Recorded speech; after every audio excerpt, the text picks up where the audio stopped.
What's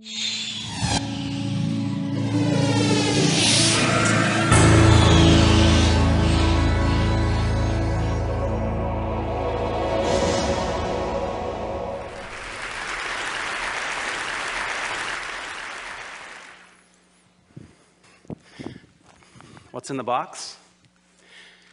Whatever it is, it must be pretty important, because I've traveled with it, moved it from apartment to apartment to apartment.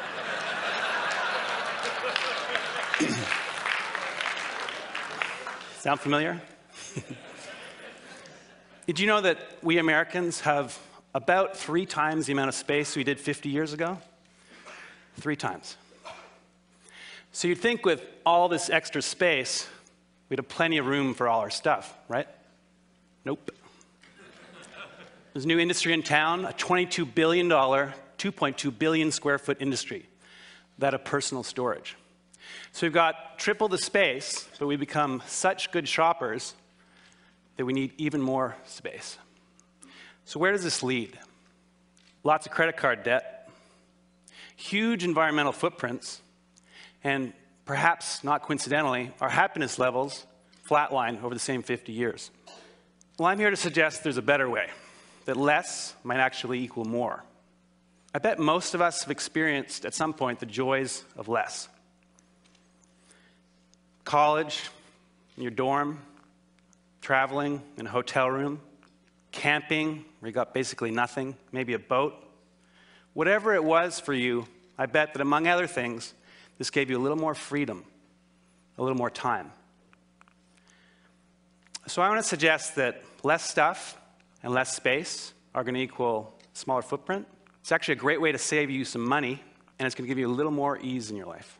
So I started a project called Life Edited at lifeedited.org to further this conversation and to find some great solutions in this area. First up, crowdsourcing my 420 square foot apartment in Manhattan with partners Mutopo and Javoto.com. I wanted it all. Home office, sit-down dinner for 10, room for guests, and all my kite surfing gear. With over 300 entries from around the world, I got it, my own little jewel box. By buying a space that was 420 square feet instead of 600, immediately I'm saving 200 grand. Smaller space is going to make for smaller utilities, save some more money there, but also a smaller footprint. And because it's really designed around an edited set of possessions, my favorite stuff, and really designed for me, I'm really excited to be there. So how can you live little? 3 main approaches. First of all, you need to edit ruthlessly. We've got to clear the arteries of our lives. That shirt that I haven't worn in years, it's time for me to let it go.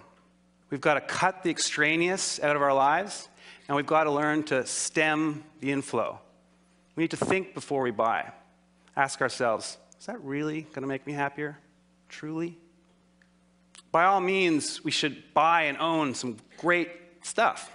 But we want stuff that we're going to love for years, not just stuff. Secondly, our new mantra, small is sexy. We want space efficiency. We want things that are designed for how they're used the vast majority of the time, not that rare event. Why have a 6-burner stove when you rarely use 3?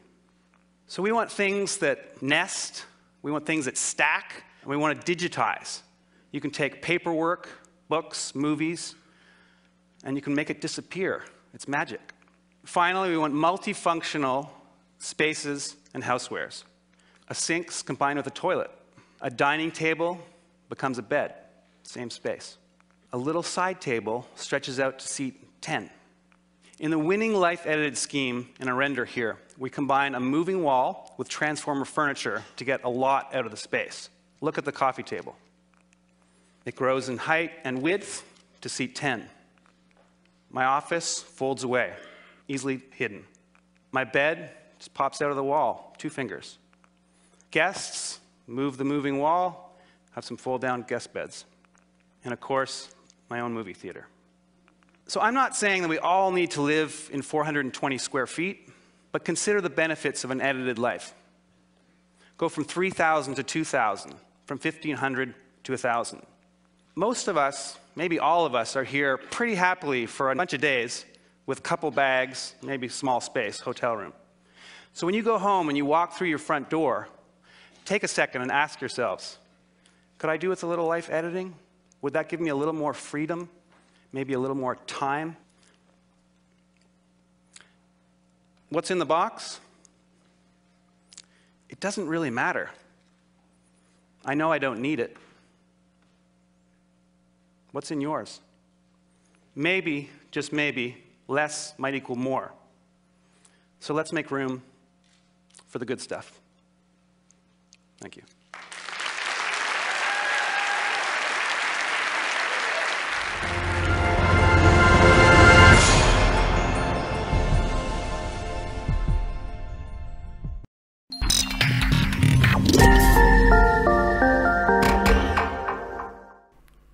Hello once again and welcome to the show. This time I'm going to be joined by Greg Oddy and Amanda Graham from downsizing.com.au with some great advice and opportunities for you if downsizing is what you're planning to do. You know, many people think that downsizing means downsizing. That's going to something smaller. But as you're going to see in this episode, it means something very, very different. Amanda Graham explains what baby boomers are looking for in downsizing. I talked to Greg Oddy at Inman Connect in New York. Now, he was there looking at international downsizing trends and why downsizing does not mean going smaller. Amanda Graham reveals some staggering stats on people over 60 returning to the workforce and how that's moulding their living needs. And of course, we've got some great examples of featured downsizer properties to show you as well. Okay, let's get underway.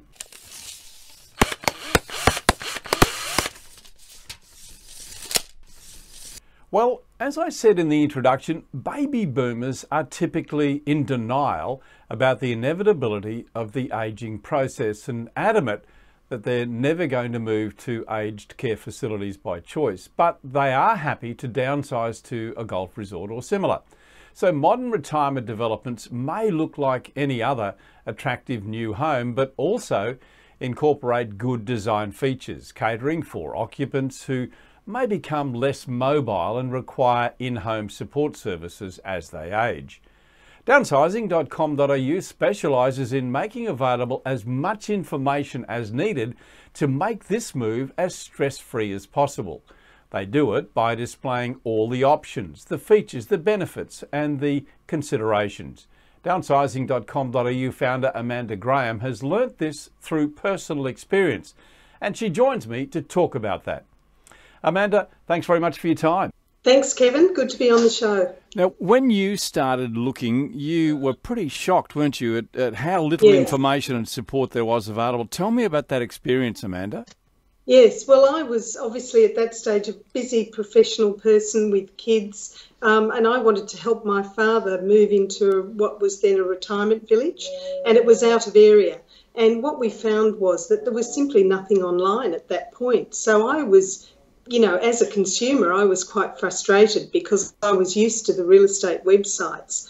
And I just thought, how is it that hard that we can't put this information online? You know, there are so many consumers that are looking for this information, so many families that need this information.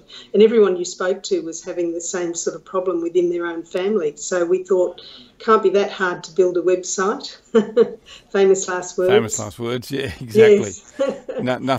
Nothing that needs to be that complex is going to be all that easy. It's amazing, Yes. you know, when you and I spoke about this just the other week, the process that you went through is something that I also went through, and I realised at the time too just how difficult it is. But it's difficult for families, but it's particularly difficult for the person themselves. It's a very worrying time, Amanda. Yes, yes. Yes, and look, the difficult thing is that there's a lot of uncertainty. It's probably the most complex decision you will make in your life. I mean, you can buy and sell houses, you know, as your kids grow up, as you get older. But this is probably the most complex decision because there are so many different choices. People often move out of area when they retire. Even if you're looking for lifestyle facilities when you're in a younger age group and you're more active, you do have to think about what happens down the track. What if I get sick? What if my partner gets sick? What if my partner passes away? Where is this going to leave me? So there are many, many questions. And then overlaid on top of that, there's a whole lot of financial advice and legal advice that needs to be got. And it is, there are a lot of options there, property options, which have a more complicated form of legal title than would normally be the case if you're just buying a usual residential property. Yes, it used to be easy, wasn't it? Once it was just a nursing home, but now it's so much more complex, and that's been brought on by what we've called the ageless design, which is where I'd like to go next, and that's how aged care has changed to accommodate and fit what we call the ageless design or the ageless generation. Could you give me a description of what that means, please? Well, basically, I mean, we all know that elderly parents say, whatever you do, don't put me in one of those homes. Don't put me in an old people's home. And the baby boomer generation is very different to their parents' generation in that they have absolutely no intention of being put in a place like that. So what's happening now is that there are a lot of very attractive housing styles that are being developed or communities that are being developed, but there's very discrete sort of planning for those future stages. You know, you might move into what looks like a golf resort at this point in time, and that's the sort of facilities that you're after. But it would be nice to know that down the track it's got wider doorways, accessible showers, lift access, no difficult stairs. So if one of you ends up in a wheelchair or somebody becomes very ill and needs in-home care, or just becomes very frail, it just means that you don't have to then consider moving again. And that's really the big shift that's happening both in retirement living and aged care. It's all about ageing in place at this point in time. The relationship between ageing and the built environment, as it's called, is a reality now, isn't it? And it's got a lot to do, I think, with the mindset of baby boomers. Can we just spend a moment talking about that? How does it differ from the older generations, would you say? Well, I think that obviously people are living longer and they're far more active. And the baby boomers just have a very different mindset to their parents. Their parents were very modest in their expectations. They didn't want to spend money on themselves. So if they moved into a retirement village, they didn't want a whole lot of facilities that would cost money. Most elderly parents that we all know would say, look, I just want to leave my money to the kids. You know, I don't want to spend a lot of money on myself. Whereas the baby boomer generation are very different. They've grown up. They want all the luxury finishes, all the bells and whistles. They want a luxury, you know, if they're going to move out of their home to something perhaps smaller, or, you know, sometimes it's not even smaller, it's just in a different sort of setting. They want all the luxury finishes, they want lock up and leave so that they can go travelling. The whole lifestyle expectation is very, very different. Seniors housing or aged care, whatever we may call it, seems to be catering more for multi-generational accommodation as well, I've noticed on your site. How do you see that evolving? Well, I think there's a general move towards, accessible for all ages, because when you think about accessible housing, step access, that sort of thing, I mean, when you think of parents with strollers and prams, and when you think of people with disabilities, I mean, there is a whole move to sort of make any living environment, any property environment more accessible to more people. So that includes older people as well. But I think equally there's also a trend towards wanting to retire in the city, to stay close to community facilities, to be able to walk to the shops. So that sort of accessibility and living within a community is also becoming far more popular than it once was. And those communities are not as isolated as they used to be either. Yeah, and we are seeing too modern design as well as providing accommodation can also play a very big role in both increasing physical and mental health in those who stay there. What's happening in that area? Well, I think the important thing is that people are now moving towards environments where there are a lot of, say, physical activities that are built into wherever they're living. It might be a swimming pool, it might be regular exercise classes, it might be a golf course, it might be walking down to the local shops, but either way it's building in that sort of regular exercise which is enjoyable, but equally which also has a social dimension to it. Because in the old days, if people stay in their own home for as long as they possibly can, they become progressively more socially isolated as they become more frail, whereas these sort of communities are designed so that people can maintain those social contacts, and that also keeps you younger as well. Mm. Amanda, we'll catch up with you again later in the show, but thank you very much. Amanda Graham is the co-founder and co-CEO for downsizing.com.au. More coming up in just a moment.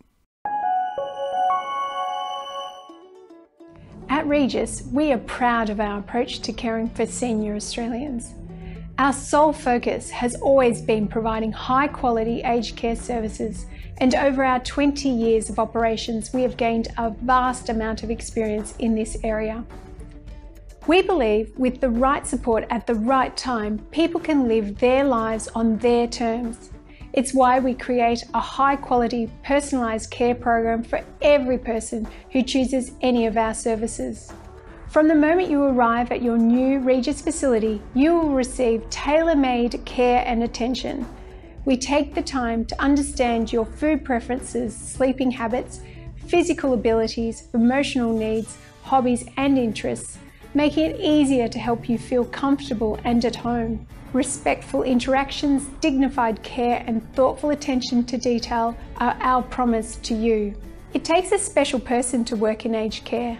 We hire the best people we can, and we work hard to keep them, so our residents have a consistent, experienced presence in their lives.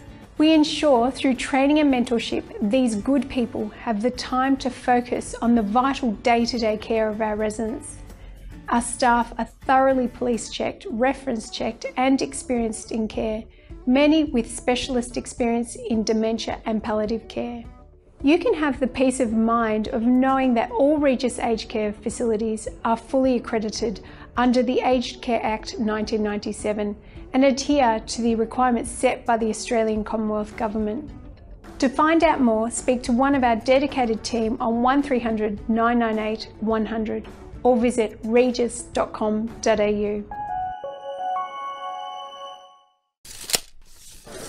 Well, recently we had the privilege of broadcasting from New York at the Inman Connect conference.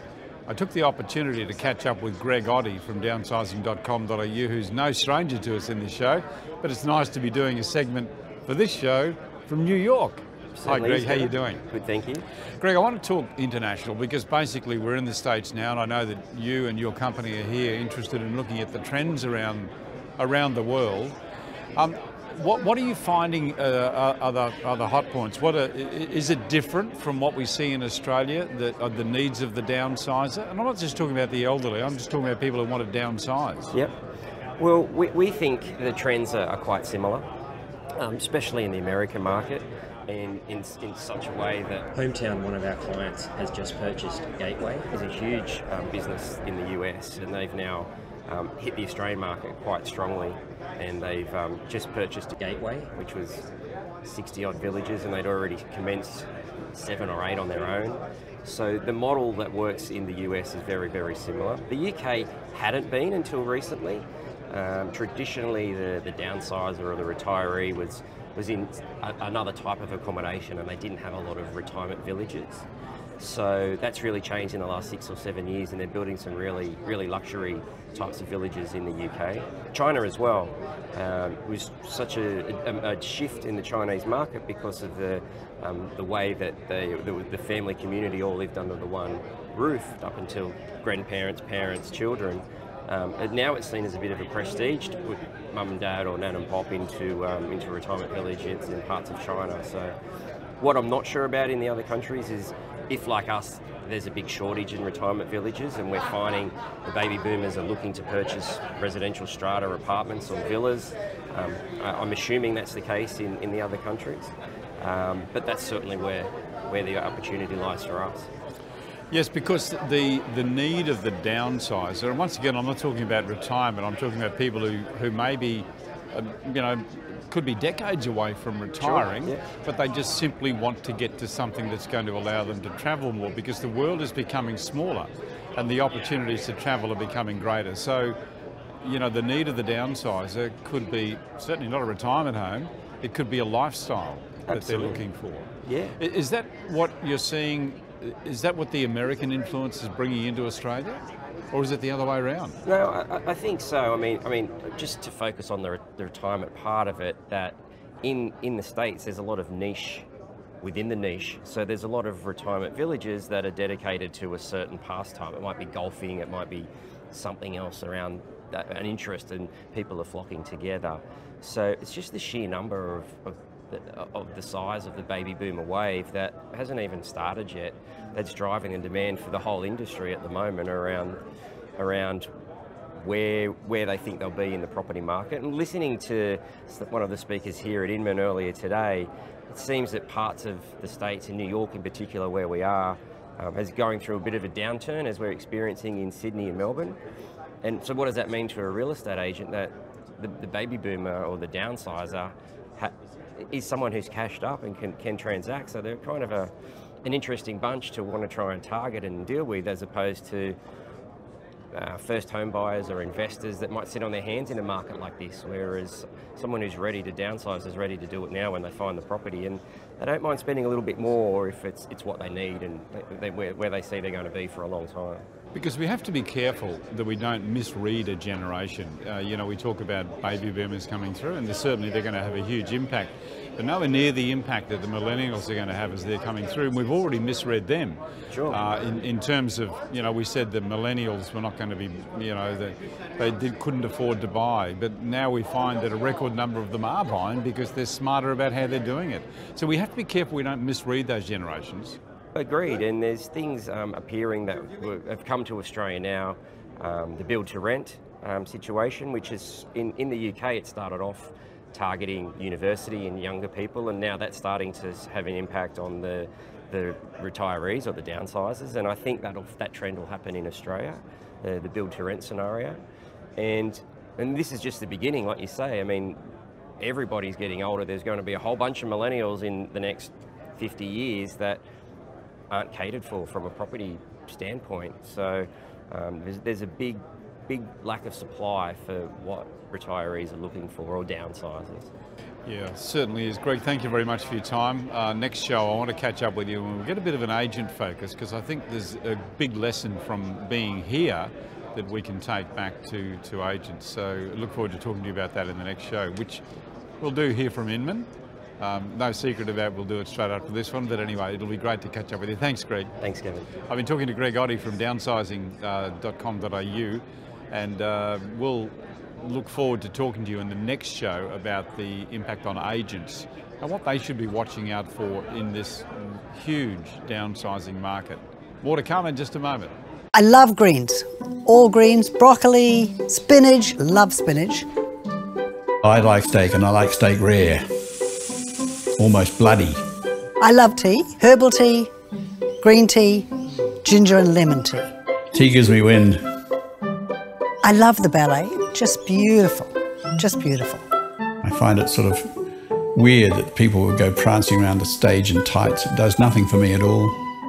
I love being outside with the birds and the trees, very spiritual. I'm a gamer. I love computer games. Where did he come from? Bit of blood and guts. It's good fun. When he's on the video games, I feel really neglected. She talks too much. Not true. What I've been saying makes it sound like we don't get on, but we've been married for 47 years. 48. And I love the man dearly. I really do.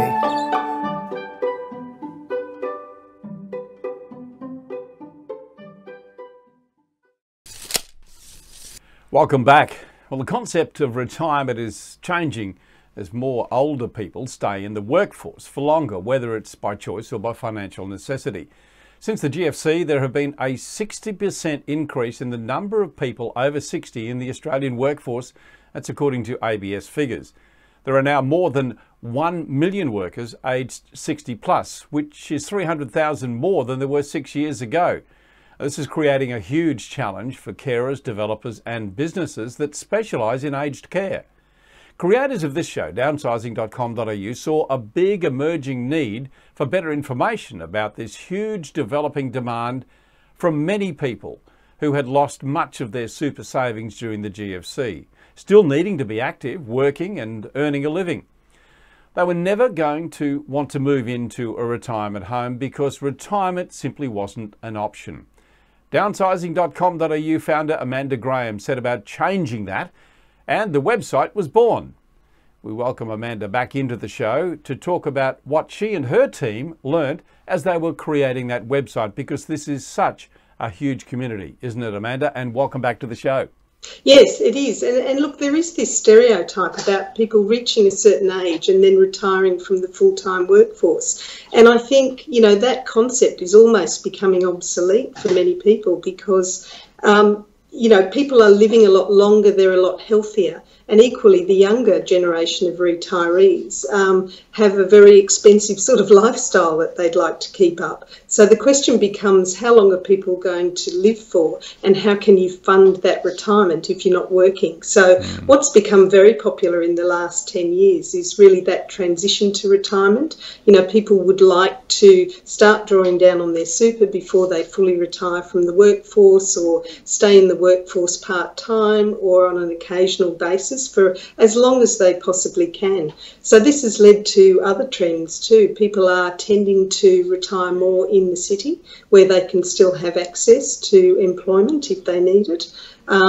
It's really reshaping things altogether. And when you think about it, our system as it historically came about was people had a much shorter lifespan. Pensions and things were designed when people didn't live much longer than the pension age. And now we're in a very, very different world. We certainly are. And I think because these people, we've described them here, they are going back into the workforce, or they're remaining in the workforce. They're becoming very active.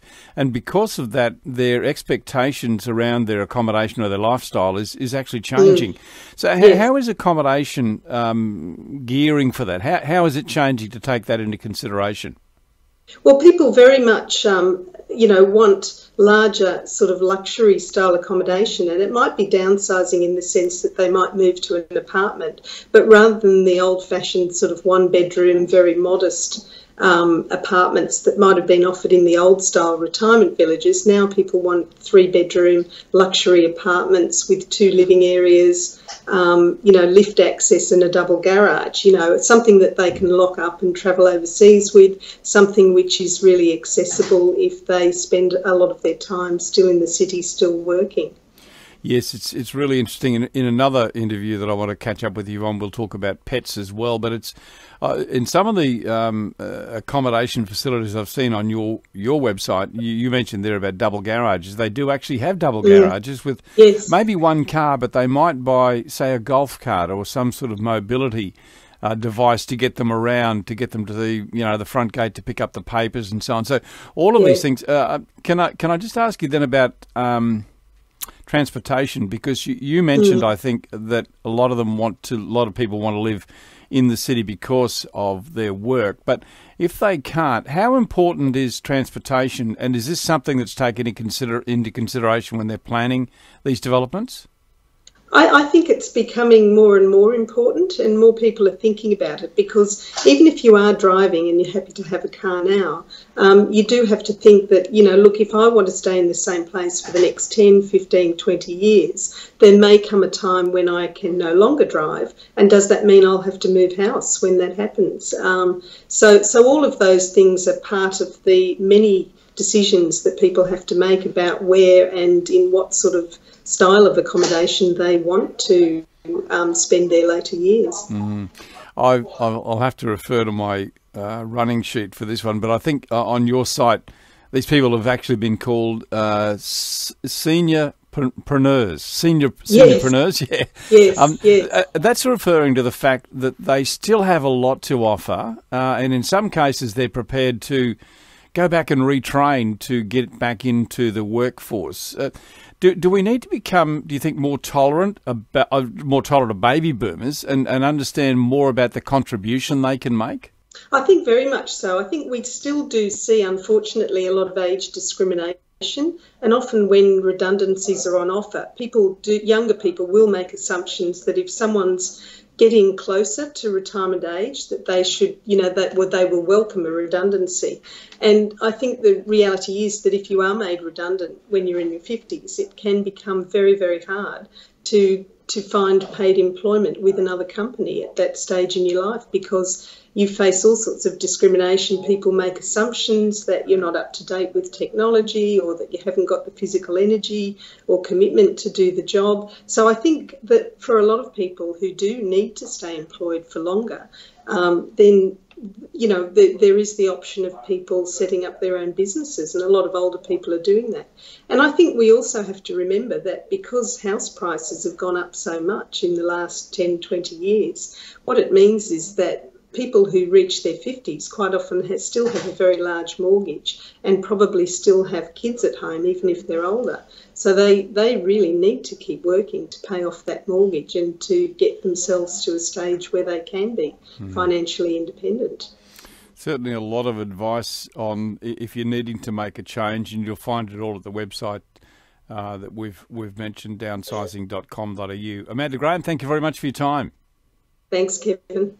And that's it for another show. Thanks to Amanda Graham and to Greg Oddy for their insights. And if you want to know more, simply go to the website, downsizing.com.au. All the best, and I'll see you next time.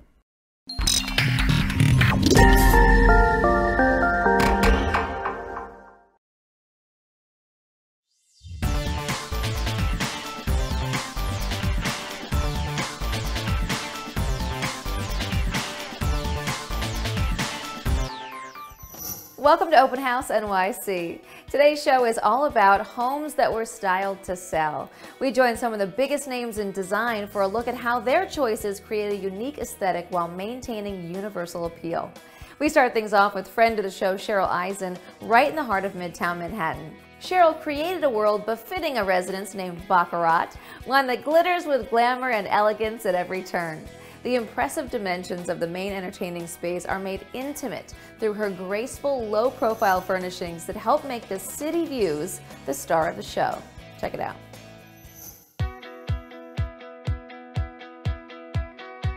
Hi, I'm Cheryl Eisen, founder of Interior Marketing Group. Today, I'm coming to you from the heart of Manhattan at the world-famous Baccarat Hotel and Residences. We've decorated this home to be a lavish ode to New York luxury. From the grass cloth wallpaper to the signature Baccarat crystal ceiling fixture, a certain tone is set for the grandeur that awaits you. Follow me and we'll take a closer look.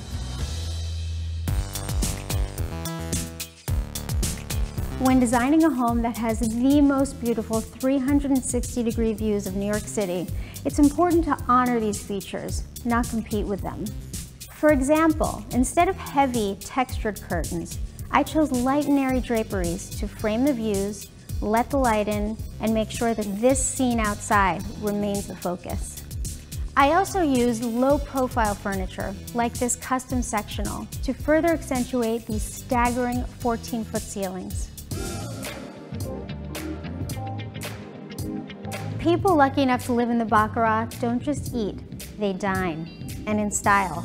I've created seating for 10, making it the perfect space for a dinner party. I love using comfortable dining chairs with fabrics you just want to run your hands over.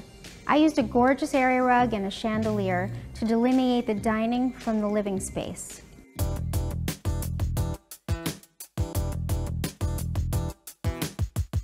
This professional-grade kitchen has everything you could possibly want, and more. From somatic cabinetry to top-of-the-line appliances throughout. We took advantage of the extra space and created a custom breakfast nook, hanging a sculptural glass-blown chandelier vertically, as well as our custom 8-foot triptych. We draw your eye upward. Notice how this piece subtly mirrors the nuances of the New York skyline just outside.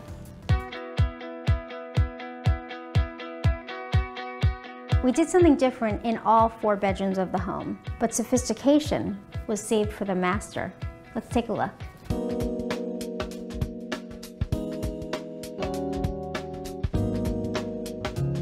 I love this room. Can you imagine waking up to this every morning? A dramatic custom headboard stretches the entire length of the wall. One of our signature elements is a curved sofa in the corner of a master. I think every master should have the perfect place for a romantic nightcap. Next door, you'll find a master closet the size of most studio apartments.